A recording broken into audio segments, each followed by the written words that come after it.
और मरण के छुटकारे को प्राप्त कर ले कि एक ही बार में एक बार ऐसे मरो फिर मरना नहीं हो, दोबारा मरना न पड़े। बोले उसके लिए करना क्या है? बोले एक काम करना है, जीवन मरण ये सब का चक्कर का जिम्मेदार एक ही है। ध्यान से सुनो, 1 मिनट और। जीवन मरण के चक्कर का जिम्मेदार एक ही है। पूछो कौन? पूछो कौन? हरियाणवी बन के मत पूछो, थोड़ा ब्रजवासी के 3 दिन से सानिध्य कर रहे हो हमारा, थोड़ा प्रेम से पूछो, थोड़ा रिस्पेक्टफुली पूछो। महाराज जी कौन? हाथ तो जोड़े ही नहीं है। महाराज जी कौन? महाराज जी कृपा करके बताइए ना। नहीं निकल रहा आपके मुंह से, आपका स्वभाव ही नहीं है वो। आप तो कति लठ गाड़ देते हो जब बोलते हो, स्वभाव में ही नहीं है इतनी विनम्रता, कहां से लाएंगे हम? महाराज जी कौन? कृपा करना। और अब बता रहा कि नहीं बता रहा? बोलन लाग रहा कि नहीं लाग रहा? बोलना तो बोल दे, नहीं तो जा भाई अपनी पूंछ काट ले। क्या बोल रहे? ऐसे पूंछ काट ले, ऐसे बोलते ना। ये पूंछ बड़ी कट गई थी एक बार किसी महात्मा की, बहुत लफड़ा हुआ था पूंछ काट ले पे। सियावर रामचंद्र की जय। कहाँ थे हम? पूछो महाराज जी कौन? इन सब का जिम्मेदार है हमारा मन। कथा में भी बैठ के मन लगा हुआ है दुकान में, कथा में भी बैठ के मन लगा हुआ है मोबाइल में, कथा में भी बैठ के मन लगा हुआ है संसार में। बैठे हैं कथा में पर मन कथा में नहीं है। तो मन कहाँ है? बोले संसार में। फिर कल्याण कैसे होगा? बोले जब ये कथा में मन बैठ जाएगा और कथा मन में बैठ जाएगी, उसी दिन कल्याण हो जाएगा। अभी तो हम बैठे हैं कथा में, अभी तो हम बैठे हैं कथा में। कल्याण कब होगा? जब कथा हम में बैठ जाएगी। अभी तो हम कथा में हम बैठे। अगर हम कथा में बैठे तभी तो 6 बजे आते हैं, तभी तो 5 बजे आते हैं, तभी तो 5:30 बजे आते हैं, फिर एक को लाने के लिए उठ जाते हैं। 6 बजे आके भी फिर आगे से क्रॉस हो जाते हैं, क्योंकि अभी कथा में नहीं बैठी।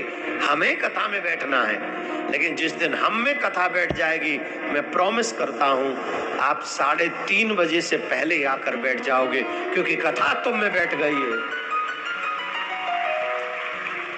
आप बिलीव नहीं करेंगे यहाँ पर। और ये सब हमारे दीक्षित लोग हैं, जिन्होंने दीक्षा ले रखी है, जिनके माथे पे तिलक, ये सब हमारे हरियाणा के चेला हैं। ये हमसे पहले आके अपना आसन जमा के बैठते हैं। क्यों? ये हैबिचुअल हो चुके हैं, इन्हें पता है कथा के नियम और कथा में श्रद्धा कैसी होनी चाहिए, इनको मालूम है। हम क्यों नहीं बैठ पा रहे हैं? अब 3 दिन हो गए, कल आप चेक कर चुके हैं कि महाराज 4 बजे आ जाएंगे। आज भी मैं 1 मिनट पहले आ गया। 1 मिनट कि 2 मिनट? 2 मिनट आया कि नहीं? लेट तो नहीं हुआ? तो 2 दिन ये परीक्षा हो चुकी है मेरी कि मैं जो बोल रहा हूं टाइम पे आ रहा हूं। फिर आप क्यों नहीं आ सकते कथा में? टाइम पे क्यों नहीं आ सकते? क्योंकि कथा भी हम में बैठी नहीं है। और जिनके मन में कथा बैठ गई है वो बहुत क्षणों में लगा देना चाहिए। उपाय बता रहे कपिल देव भगवान, सुनो ध्यान से। अपने इस मन को संतों के चरणों में लगा देना चाहिए। संतों के चरणों में क्यों? कि जब संतों के पास जाएंगे तब तब संत हमें भगवान की कथा सुनाएंगे। क्या सुनाएंगे? भगवान की कथा वो जब सुनाएंगे तब हमारा मन ठाकुर जी की तरफ जाएगा। और जब हमारा मन ठाकुर जी की तरफ चला गया तो यही हमारी मुक्ति है।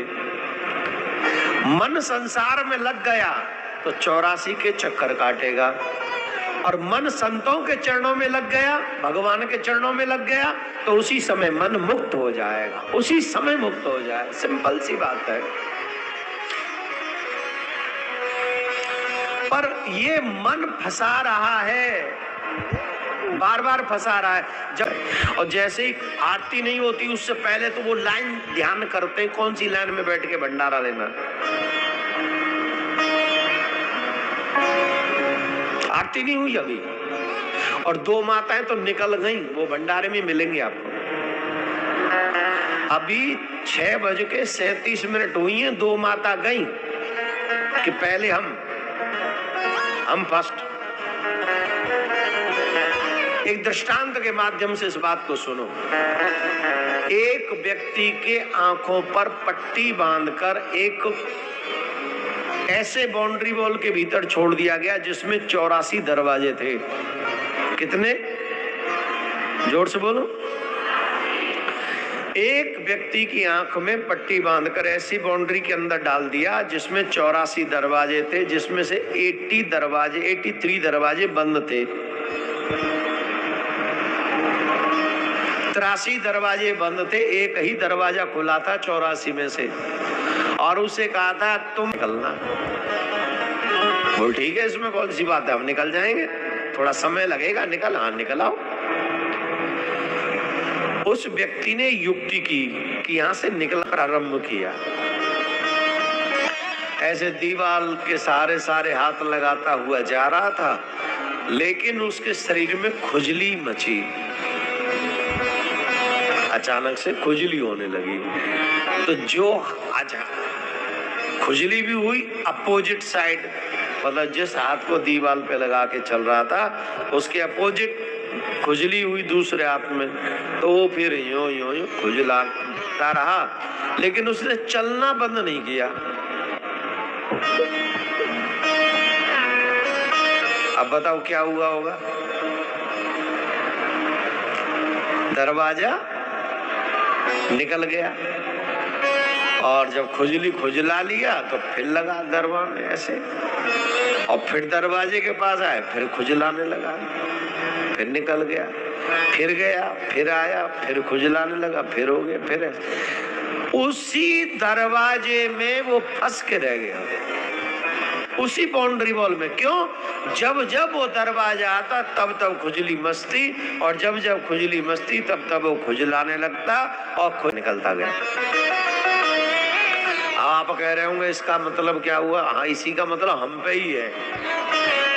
ये 84 लाख योनियों का बाउंड्री वॉल है, और इसमें एक ही दरवाजा खुला है, मानव योनि का दरवाजा, जो हमें यहाँ से बाहर निकाल सकता है कि हमें दोबारा जन्म न लेना पड़े, दोबारा मरना न पड़े। एक ही दरवाजा खुला है, मात्र